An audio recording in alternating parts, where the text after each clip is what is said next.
in terms of ideology, and I want to say this, that when we look at India-Pakistan with all our desire to see India-Pakistan live in peace, if not friendship, is actually then you have to also recognize that there's a very fundamental ideological conflict between India and Pakistan. And over the decades that conflict has intensified. What is that ideological conflict? For India, fortunately, our founding fathers, they all had been giving it a lot of thought for 60, 70 years before India became independent to say, what sort of India will we see? You might recall, sir, that as far back as 1938, Mahatma Gandhi wrote a small letter to Nehru saying, "Dear my dear Johar, independence round the corner, we must think of our foreign policy." And that's how non-alignment emerged as the fundamental strategy for India. My point in saying is that there was a lot of thinking that took place, give and take. Some people left, like Subhash Chandra Bose, who felt that unless there is violence, we can use violence, the British won't go. But by and large then, the other side succeeded, partly because the British also were weak. Pakistan actually was created in Dhaka in 1906, Pakistan Muslim League, which was created actually 5 out of the 7 major items on its agenda were how to support the British rule. The demand for Pakistan is only comes down to 23rd of March 1940, 7 years before independence. They never had enough time to reflect on how we're going to make this. I'll leave the further development alone. I'm sure it will get covered. But the ideological conflict actually, in my view, rests in just one thing.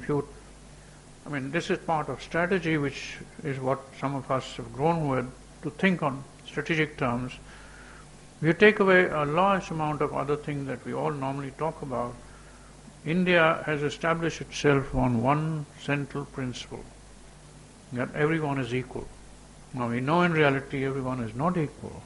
So we have found ways and means of trying to adjust by reservation, non-reservation, upturning the whole social structure and system. But the driving idea of India is the equality of the human being, whether it's gender, caste, class, or anything else. Pakistan, starting from the Muslim League's demand in 1940, actually put forward this idea, and you interpret the whole demand for it to say, no, everyone is not equal, that if you're a Muslim, then you're different. That actually has now gone on to more radical situations. So much so that women do not have, except unless you belong to that nobility of Pakistan, the affluence, the woman doesn't have the rights.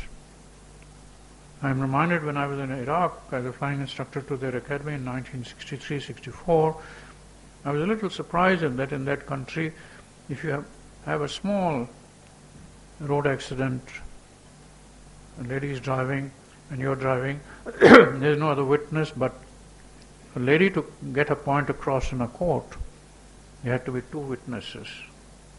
2 ladies' witnesses or 2 women's witnesses equal 1 man's evidence.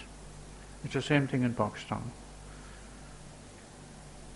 And therefore, this ideological conflict, of course, in principle and theory, it can be resolved. Either we turn towards that direction, that everyone is not equal, which some groups in India are propagating, or Pakistan starts to moderate itself backwards. The trouble is that if they move back to what Jinnah had actually asked them, then the question arises, if you're going to be secular, democratic and equal, then why Pakistan? Because 30% Muslims in India would have a much greater weight in the democracy than 12%. It's simple arithmetic. So therefore, when I say this, that today, as we see it tragically, and I emphasize the word tragically, Pakistan is on the tipping point of great instability and perhaps failure. The only thing that will not let it, and any other state by now would have failed, like Somalia or Rwanda, Burundi, they are all failed states.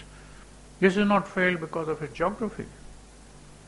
It's not failed because this has been the object during the Cold War of, on one side, the Russians want, Americans want us, the Chinese want us, and unfortunately Pakistan Army tends to exploit all this for their own purposes. My last point. The Pakistan Army has, which I will talk in at some length, by the 80s they came up much more clear in terms of that Pakistan needs strategic depth. Strategic depth was then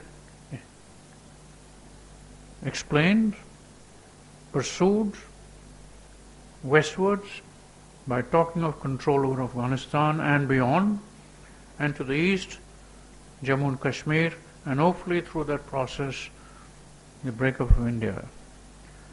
I remember in the early days, in the late 80s and early 90s, one of the important people who very outstanding, very impressive Lieutenant General Akram, who headed after retirement was heading the Institute of Regional Studies. He used to stand up like this in a conference and say, unless India is broken up into 25 states, there will not be peace. So I used to ask him, I said, General Saab, why not 26? Why 25? Why not 24? How did you get this figure, magic figure of 25? I think we have a good seminar ahead of us. I also want to take this opportunity, while Mr. Pai is sitting here, to thank him and the Manipal University, to Mr. Bhatt, and of course Professor Kamath, who have guided, not directly eye to eye, but by his writings over the decades. We at the Center for APA Studies have been looking forward to this and hope that this will be a launch basis for a much deeper cooperation on geostrategic, geopolitical issues. I explained some of the things that what we are trying to do is to look much more closely at India's national interest, India's national security, and understand the geopolitics that tends to shape it. My gratitude, sir, to all of you, Arvind, and all the people besides my own ones. Thank you very much.